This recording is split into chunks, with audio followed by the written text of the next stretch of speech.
বা জান্নাতীদের মধ্যে এই উম্মতের মানুষের সংখ্যা বেশি হবে, তবুও নবী সাল্লাল্লাহু আলাইহি ওয়াসাল্লাম বলেছেন যে আমার উম্মত 73টা দলে ভাগ হয়ে যাবে। বনু ইসরাইল 72 দলে ভাগ হয়েছিল। ওয়াতাফতারিকু উম্মতি আলা 73 মিল্লা, আমার উম্মত 73টা দলে ভাগ হয়ে যাবে। কুল্লুহুম ফিন্নার, প্রত্যেকটা দলই যাবে জাহান্নামে, ইল্লা মিল্লাতান ওয়াহিদা, একটা মাত্র দল ছাড়া।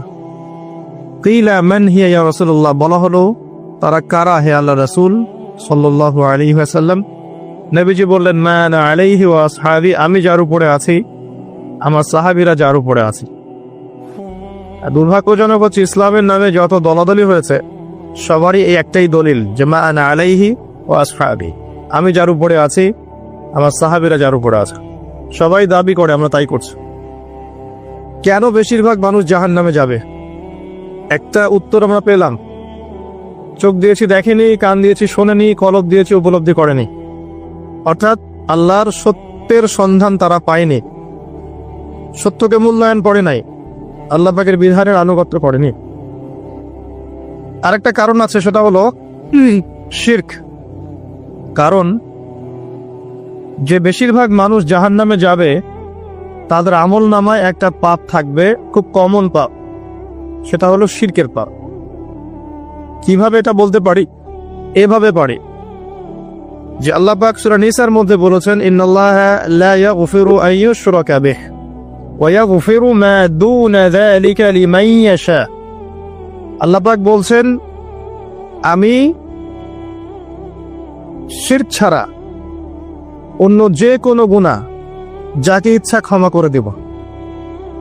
আল্লাহ পাক বলছেন আমি, আল্লাহ পাক শিরকের গুনাহ মাফ করেন না, অন্য যে কোনো গুনাহ যাকে ইচ্ছা আল্লাহ পাক মাফ করে দিবেন ইনশাআল্লাহ। আল্লাহ পাক যখন ঘোষণা দিলেন যে শিরক ছাড়া অন্য গুনাহ আমি মাফ করে দেব ইনশাআল্লাহ, শুধু মানুষের সাথে জড়িত বিষয় বাদ দিয়ে। কারণ মানুষের সাথে জড়িত বিষয় আল্লাহ রাব্বুল আলামিনের কাছে ক্ষমা চেয়ে লাভ হচ্ছে না। যেটা মানুষের সাথে জড়িত বিষয় সেটা আল্লাহর কাছে ক্ষমা চেয়ে লাভ হচ্ছে না। ধরেন আপনি কারো গীবত করেছেন, নাউজুবিল্লাহ, কারো সম্পদ আত্মসাৎ করেছেন, কারো প্রতি জুলুম করেছেন, কাউকে গালি দিয়েছেন, চুরি ডাকাতি করেছেন, ছিনতাই করেছেন, অন্যের সম্পদ আত্মসাৎ করেছেন, কাউকে ধর্ষণ করেছেন, অর্থাৎ অন্য কারো সম্মানহানি করেছেন, জান মাল ইজ্জতের হানি করেছেন।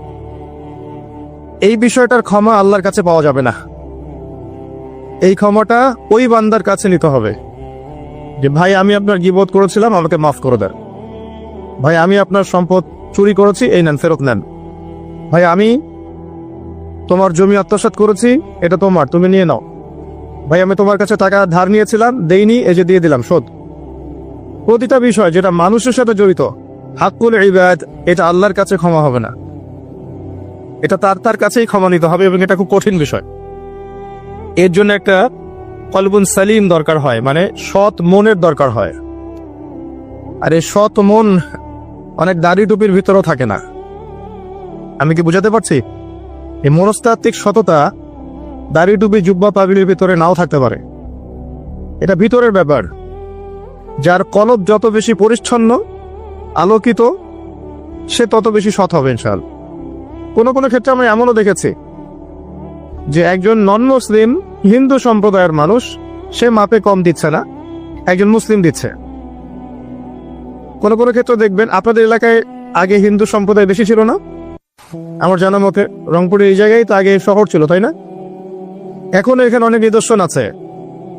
খাঁটি খাবারের জন্য মানুষ তাদের কাছে আসতো, মুসলিমদের দোকানে না গিয়ে তাদের দোকানে যাচ্ছে। তাদের দুধটা হবে খাঁটি, ঘিটা হবে খাঁটি, মিষ্টি হবে খাঁটি। মুসলিমের দোকান বাদ দিয়ে তাদের কাছে যাচ্ছে মানুষ। সততা দিয়ে তারা মানুষের মন জয় করলো। কোনো কোনো ক্ষেত্রে আপনি দেখবেন একজন অমুসলিম রাষ্ট্রের দায়িত্বে আছে, প্রশাসনে আছে, বা সামাজিক দায়িত্বে আছে, ব্যবসা করছে, চাকরি বাকরি করছে। কোনো কোনো ক্ষেত্রে দেখা যায় যে তারা অনেক মুসলিমের চেয়ে বেশি সৎ। হ্যাঁ, ঘুষ নিচ্ছে না, দুর্নীতি করছে না, ব্যবসায় ভাবে কম দিচ্ছে না, সিন্ডিকেট করছে না, চোরা কারবারি করছে না, অনেক ক্ষেত্রে দেখা যায়। এই শ্রেণীর মানুষদেরকে আল্লাহ পাক হেদায়েত দিয়ে দিতে পারেন। যাদের মনের মধ্যে আল্লাহ পাক সততা দেখবেন, আল্লাহ পাক তাকে হেদায়েত দিবেন ইনশাআল্লাহ। এটাই নিয়ম। আর যার হৃদয়ের মধ্যে সততা নাই, বাহ্যিকভাবে যদি মনেও হয় যে সে জান্নাতের পথে হাঁটছে, এমন হতে পারে দিন শেষেও জাহান্নামেই যাবে, নাউজুবিল্লাহ। তো যে প্রসঙ্গে এখানে আসলাম, মানুষের সাথে জড়িত হকটা মানুষের সাথেই ডিল করতে হবে। এটা কাবা ঘরের গেলাফ ধরে কানলেও ক্ষমা হবে না।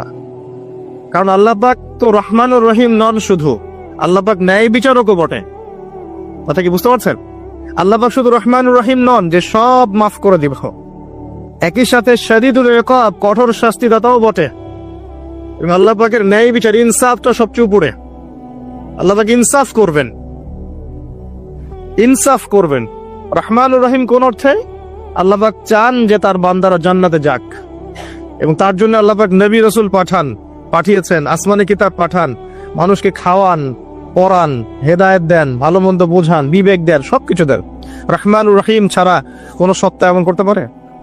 এরপরেও যখন মানুষ জাহান্নামের পথে হাঁটবে, তখন আল্লাহ পাক কি আমরা দোষ দিতে পারবো? পারবো না। কিয়ামতের দিনের দরকার ছিল।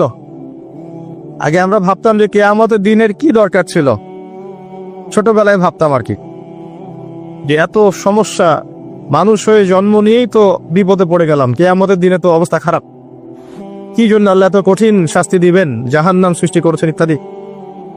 সত্যিকার অর্থে কিয়ামতের দিন না থাকলে কোনো জালেমের বিচার হতো না, যাদের বিচার দুনিয়া হয়নি। কথা কি বুঝতে পারছেন? যে জালেমদের বিচার দুনিয়াতে হয় নাই, তারা পার পেয়ে যেত। কিয়ামতের মাঠ আছে বলেই তারা পার পাবে না। আর যে মাজলুমরা দুনিয়াতে কেঁদেছে, দুনিয়াতে কষ্ট সহ্য করেছে, সাফার করেছে, তাদের জন্য সুসংবাদ কিয়ামতের মাঠ, তারা সেখানে প্রতিদান পাবে ইনশাআল্লাহ। এজন্যই কিয়ামতের মাঠের দরকার ছিল, না হলে সব জালেম কি হতো? পার পেয়ে যেত, যারা দুনিয়াতে বিচার পায়নি। তো এর জন্য সৎ মনের দরকার। যদি মানুষের সাথে জড়িত বিষয় থাকে, তাকে ফেরত দিতে হবে। যদি আপনি জনগণের সম্পদ আত্মসাৎ করে থাকেন, সবার সামনে দাঁড়িয়ে বলতে হবে যে তোমাদের এই সম্পদ ছিল, আমি আত্মসাৎ করেছি, আমার সম্পদ থেকে এগুলো নিয়ে নাও। তারপরে জান্নাতের প্রশ্ন আসবে, তার আগে নয়। এত সহজ নয়। তাহলে কিয়ামতের মাঠে উঠে দেখবেন কিছু কিছু মানুষের ঘাড়ের মধ্যে দেখবেন রিলিফের মাল আছে। হ্যাঁ, কিয়ামতের মাঠে উঠে দেখবেন কিছু মানুষের ঘাড়ে রিলিফের মাল আছে, টিন আছে, গম আছে, চাল আছে, ত্রাণ আছে। নবী সাল্লাল্লাহু আলাইহি ওয়াসাল্লাম বলেছেন, যে যেটা আত্মসাৎ করবে সেটা নিয়ে কিয়ামতের মাঠে উঠবে। হ্যাঁ, কেউ যদি একটা গরু আত্মসাৎ করে থাকে, গরু তার ঘাড়ে থাকবে। হ্যাঁ, গরু নিয়ে হাঁটবে সে। কেউ যদি ছাগল আত্মসাৎ করে থাকে, ছাগল থাকবে ঘাড়ে। কেউ যদি কারো জমি আত্মসাৎ করে থাকে, জমি, ওই এক তবক হলে 7 তবক চাপিয়ে দেওয়া হবে। তবক মানে তো বোঝেন, তবাখন আইন তবাক, কোরআন পড়ে দেখেন। এর জন্য দুনিয়াতে হকটা মেটাতে হবে, এটা খুব ডিফিকাল্ট।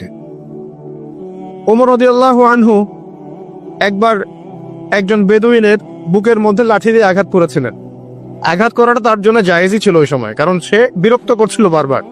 ওমর রাদিয়াল্লাহু আনহু রাষ্ট্রীয় বড় দায়িত্ব পালনে ব্যস্ত ছিলেন। এই সময় একজন বেদুইন এসে তার জামা ধরে টান দিচ্ছে, দিয়ে বলছে যে আমার কথা শোনেন, আমার কথা শোনেন। তিনি ব্যক্তিত্ব সম্পন্ন মানুষ ছিলেন, লাঠি দিয়ে একটু গুতা দিয়েছেন, দেখছো না আমি ব্যস্ত আছি। একটু পরেই তার চিন্তা হলো, আমি কি জুলুম করে ফেললাম? একজন সাহাবীকে পাঠালেন তাকে ডেকে নিয়ে আসবে। সেই সাহাবী তাকে ডেকে নিয়ে আসলেন। এবার সেই ব্যক্তিকে দাঁড় করিয়ে ওমর রাদিয়াল্লাহু আনহু বলছেন, আমিরুল মুমিনিন, অর্ধ জাহানের খলিফা, অর্ধেক বিশ্বের খলিফা, ছোট্ট একটা কান্ট্রির না, পুরো অর্ধেক বিশ্বের খলিফা। তিনি বলছেন, হে লাঠি নাও। হাদা সদরি ইন আরাত, এই যে আমার বুক, তুমি যদি চাও আমার বুকে ওইভাবেই গুতা দিয়ে প্রতিশোধ নিয়ে নাও। আমি কি বুঝাতে পারছি কথা কিছুটা? এই ব্যক্তি হতভম্ব হয়ে গেল যে সত্যি কি উনি আমাকে এই কথাটা বলছেন? তিনি আমিরুল মুমিনিন হয়ে এই কথা বলছেন যে আমার বুকের মধ্যে লাঠি দিয়ে আঘাত করে তুমি প্রতিশোধ নিয়ে নাও? ওমর রাদিয়াল্লাহু আনহু বলছেন, হ্যাঁ এটা করো, কিয়ামতের মাঠে আমাকে আল্লাহর ওয়াস্তে জবাবদিহি করায়ও না। তখন সেই ব্যক্তি বলছে, আমিরুল মুমিনিন, আমার এটার কোনো প্রয়োজন নেই, আমি আপনাকে মাফ করে দিলাম। ওমর ইবনে খাত্তাব তিনি বলছেন যে আল্লাহ তোমাকে মাফ করে দিন। সুবহান। এই ছিল ইনসাফ। যদি মানুষের সাথে জড়িত কোনো হক থেকে থাকে তাহলে এই দুনিয়াতেই পরিশোধ করতে হবে। কারো টাকা নিয়ে থাকলে টাকা ফেরত দিয়ে দিবেন। কারো যদি জমি সম্পত্তি কোনোভাবে ঝগড়াঝাটি হয়ে থাকে, জমি নিয়ে নিয়েছেন কোনোভাবে, ফেরত দিয়ে দিবেন। যদি বোনের সম্পত্তি পাওয়ার অধিকার থাকে দিয়ে দিবেন। যার যার হক তাকে তাকে দিয়ে দিবেন। পরকালের জন্য নিউট্রাল হয়ে যান। পরকালে মানুষের সাথে জড়িত কোনো হক নিয়ে ওঠেন না। খুব ডিফিকাল্ট। কি হবে তাহলে? পরিণতিটা এটা হবে, নবী সাল্লাল্লাহু আলাইহি ওয়াসাল্লাম বলেছেন, কিয়ামতের মাঠে কিছু মানুষ উঠবে যারা নামাজ, রোজা, হজ, যাকাত, সাদাকা এরকম অনেক নেকি নিয়ে উঠবে। নেকি নিয়ে ওঠার পরে দেখবে সামনে যে অনেক মানুষ দাঁড়িয়ে আছে, পাওনাদার, কারো গীবত করেছে, কাউকে ধর্ষণ করেছে, কারো সম্পদ আত্মসাৎ করেছে, কাউকে গালি দিয়েছে, কাউকে জুলুম করেছে ইত্যাদি। এই মানুষগুলো দাঁড়িয়ে থাকবে। ওই সময় তো আর বেচা কেনার সুযোগ নাই, পরিশুদ্ধ হওয়ার সুযোগ নাই। আল্লাহ পাক তখন বলবেন যে এই ব্যক্তিদের নেকি তাদের আমল নামায় দিয়ে দাও, পাওনাদারদের আমল নামায় এই নেকি দিয়ে দাও। ও নামাজ, রোজা, হজ, যাকাতের নেকি থেকে তাদের ঋণ শোধ করা হবে। এবং শোধ করতে করতে যদি নেকি শেষ হয়ে যায়, তখন ওই ব্যক্তিদের গুনাহ থেকে গুনাহ এই ব্যক্তির আমল নামায় যুক্ত করা হবে। পরিশেষে এই ব্যক্তি যাবে জাহান্নামে, ওরা চলে যাবে জান্নাতে। মানে নাউযুবিল্লাহ। দুনিয়াতে আল্লাহর সাথে জড়িত বিষয় থাকতে পারে, পরকালে যেন মানুষের সাথে জড়িত কোনো হক রাখেন না। এটাই প্রথম নসিহত। আল্লাহ রাব্বুল আলামিন এটাই বলেছেন যে নিশ্চয়ই আল্লাহ শিরক ছাড়া সমস্ত গুনাহ মাফ করতে পারেন। তার মানে আমরা বুঝতে পারছি যে বেশিরভাগ মানুষ জাহান্নামে যাবে, তাদের আমল নামায় শিরকের পাপ থাকবে। কিসের পাপ থাকবে? শিরকের পাপ থাকবে। কারণ আল্লাহ পাক বলেছেন শিরক ছাড়া যে কোনো গুনাহ তিনি ক্ষমা করতে পারেন। এবং মেরাজের রাতে যখন নবী সাল্লাল্লাহু আলাইহি ওয়াসাল্লাম আল্লাহর সাথে সাক্ষাৎ করেছেন, আল্লাহ পাক 3টা প্রতিশ্রুতি দিয়েছেন, 3টা হাদিয়া, উপহার। একটা হচ্ছে 50 ওয়াক্ত নামাজ, যেটাকে আমরা এখন 5 ওয়াক্ত পড়ি। 5 ওয়াক্ত পড়লে আপনি 50 ওয়াক্তের নেকি পাবেন ইনশাআল্লাহ। আর এই উম্মতের যে কোনো নেকির কাজ 10 দিয়ে গুণ করা হবে। একটা ভালো কাজ করলে আপনি 10 গুণ নেকি পাবেন, আল্লাহ পাক এটা বলে দিয়েছেন। কিন্তু গুনাহ একটা করলে একটাই পাবেন। একটা গুনাহ করেছেন, একটাই থাকবে, এটাকে 10 দিয়ে গুণ করা হবে না। এটা প্রথম হাদিয়া। দ্বিতীয় হাদিয়া হচ্ছে সূরা বাকারার শেষের 3টা আয়াত। সূরা বাকারার শেষের 3টা আয়াত, লিল্লাহি মা ফিস সামাওয়াতি, এখান থেকে ফানসুরুন আলাল কওমিল কাফিরিন পর্যন্ত। এটা একটা হাদিয়া। এবং নবী সাল্লাল্লাহু আলাইহি ওয়াসাল্লাম বলেছেন, রাতের বেলা কেউ যদি এই 3টা আয়াত পড়ে ঘুমায়, ঘুমানোর আগে এই 3টা আয়াত পড়ে নিয়ে ঘুমায়, বা মাগরিবের নামাজের পর থেকে পড়া শুরু করে, কারণ মাগরিবের পর থেকে রাত শুরু হয়। পশ্চিমা বিশ্বের মতো 12টার পর থেকে রাত শুরু হয় না ইসলামে, সূর্য ডুবলেই রাত শুরু হয়। তো নবী সাল্লাল্লাহু আলাইহি ওয়াসাল্লাম বলছেন তার আমল নামায় সারা রাত ইবাদতের নেকি দেওয়া হবে ইনশাআল্লাহ। আরেকটা হাদিয়া হচ্ছে এটা, আল্লাহ পাক ঘোষণা দিয়েছেন এই উম্মতের কোনো ব্যক্তি যদি শিরক না করে মারা যায়, এই উম্মতের কোনো ব্যক্তি যদি শিরক না করে মারা যায়, মানুষের সাথে জড়িত কোনো পাপ না থাকে, ইনশাআল্লাহ আল্লাহ পাক তাকে মাফ করে দিবেন। আর এই সূরা নিসার আয়াতটাও এটাই প্রমাণ করছে। আল্লাহ পাক বলছেন, ইন্নাল্লাহা লা ইয়াগফিরু আন ইউশরাকা বিহি, আল্লাহ পাক শিরকের গুনাহ মাফ করেন না, ওয়া ইয়াগফিরু মা দুনা যালিকা লিমান ইয়াশা, এবং এছাড়া যে কোনো পাপ আল্লাহ পাক যাকে ইচ্ছা মাফ করতে পারে। আল্লাহ পাক পরম করুণাময়, অসীম দয়ালু। এক ব্যক্তি 100টা খুন করেছিল, 99টা খুন করার পরে, এটা বনু ইসরাইলের ঘটনা, এটা গল্প নয়, কেচ্ছা কাহিনী নয়, সত্য ঘটনা। সে তওবার সুযোগ খুঁজছে, তওবা করা যাবে কিনা। খুঁজতে খুঁজতে খুঁজতে একজন আবেদের কাছে গিয়েছে। আবেদ মানে যে ইবাদত করে কিন্তু জ্ঞান নাই। 2 রকম মানুষ থাকে মুসলিমদের মধ্যে, একজন এক শ্রেণী আলেম যারা জানে এবং জানা অনুযায়ী আমল করে, আর এক শ্রেণী হচ্ছে খুব একটা জানে না কিন্তু দেখা দেখে আমল করে, এটাকে বলা হয় আবেদ। এই ব্যক্তি ছিল আবেদদের একজন।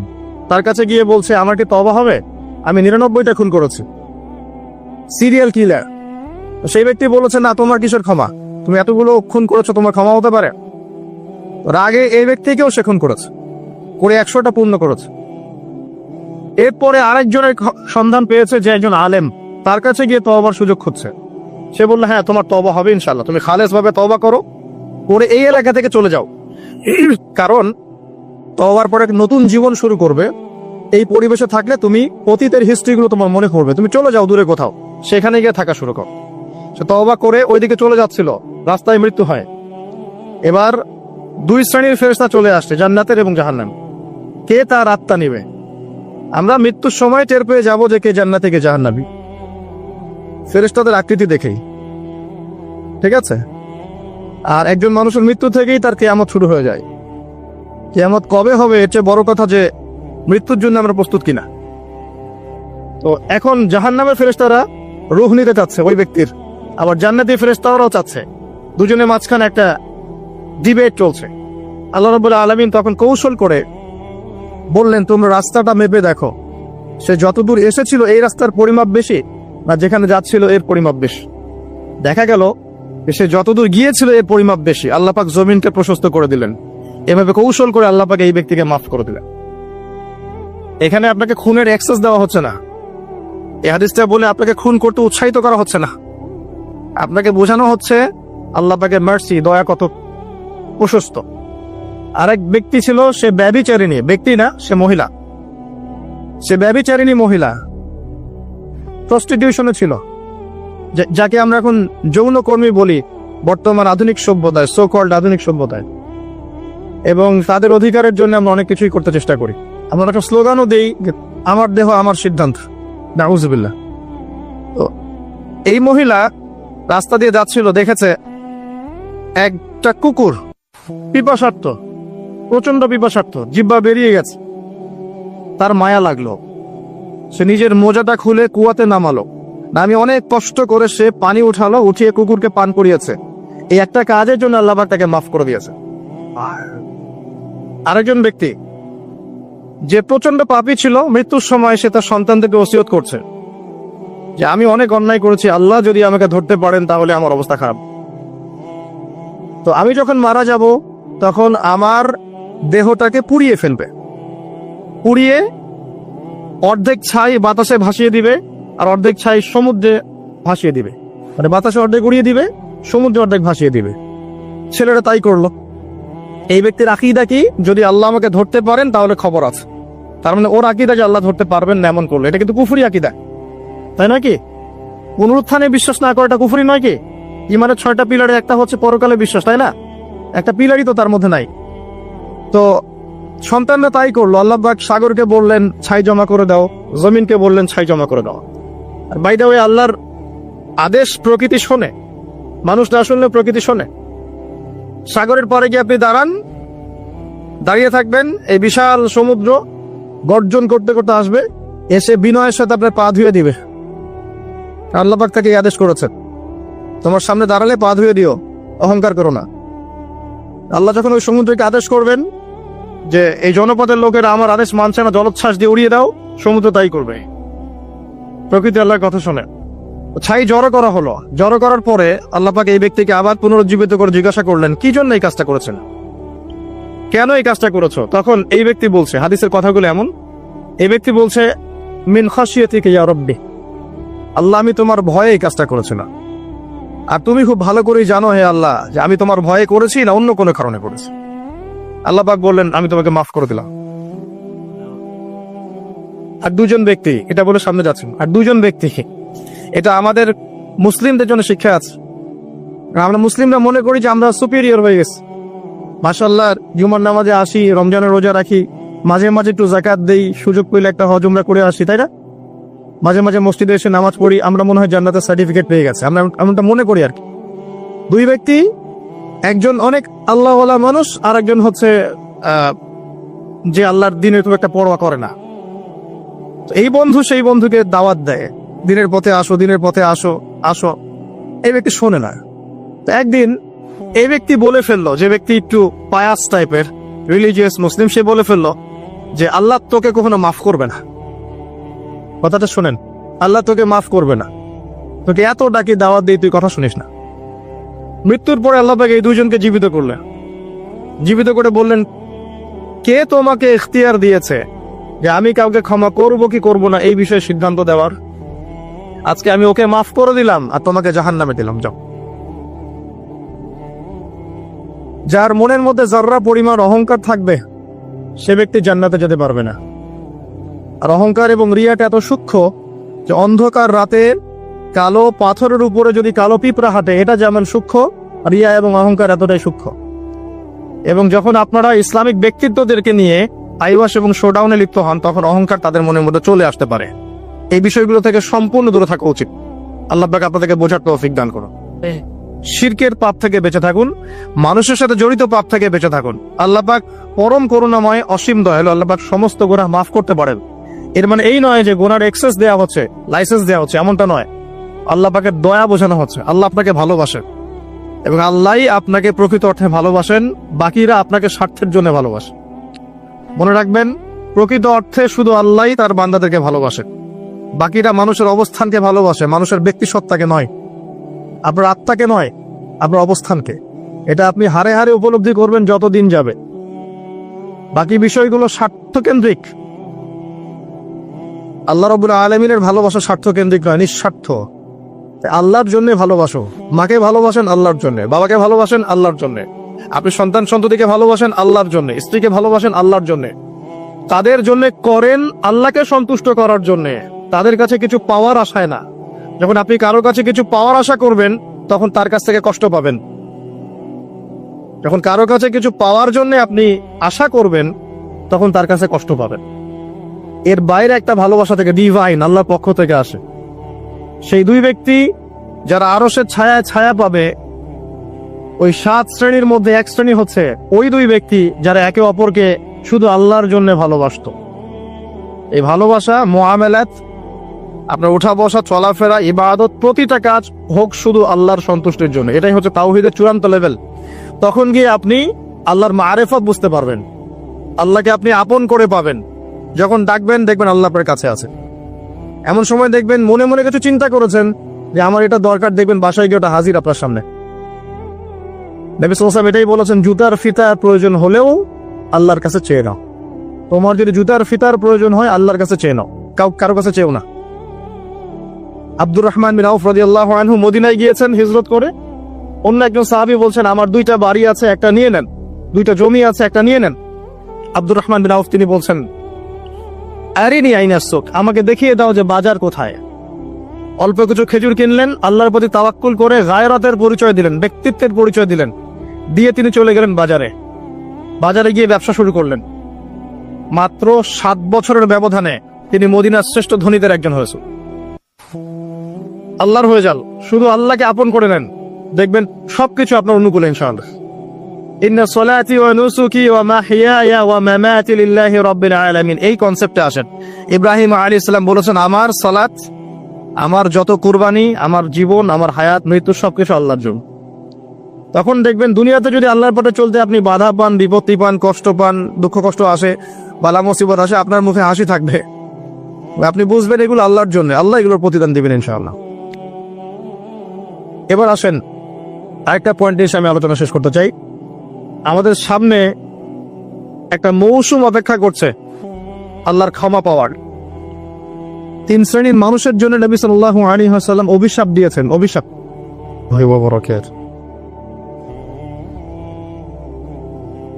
ইন্নাল হামদুলিল্লাহ নাহমাদুহু ওয়া নাস্তাঈনুহু মান ইয়াহদিহিল্লাহু ফালা মুদিল্লা লাহু ওয়া মান ইউদ্লিল ফালা হাদিয়া লাহু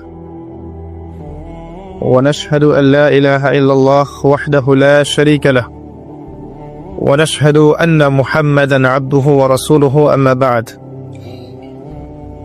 فأعوذ بالله من الشيطان الرجيم بسم الله الرحمن الرحيم وقال الله تعالى في كلامه المجيد والفرقانه الحميد يا أيها الذين آمنوا اتقوا الله حق تقاته ولا تموتن إلا وأنتم مسلمون وقال رسول الله صلى الله عليه وسلم القرآن حجة لك وعليك رب اشرح لي صدري ويسر لي أمري واحلل عقدة من لساني يفقه قولي اللهم فقهنا في الدين وعلمنا التأويل اللهم اجعلنا منهم الذين آمنوا وعملوا الصالحات وتواصوا بالحق وتواصوا بالصبر আলহামদুলিল্লাহ, যাবতীয় প্রশংসা এবং গুণগান একমাত্র মহিয়ান ও গরিয়ান আল্লাহ রাব্বুল আলামিনের জন্য, যে আল্লাহ সুবহানাহু ওয়া তাআলা নাজিল করেছেন মহাবিশ্বের মহাবিশ্বয় মহাগ্রন্থ আল কোরআনুল কারীম।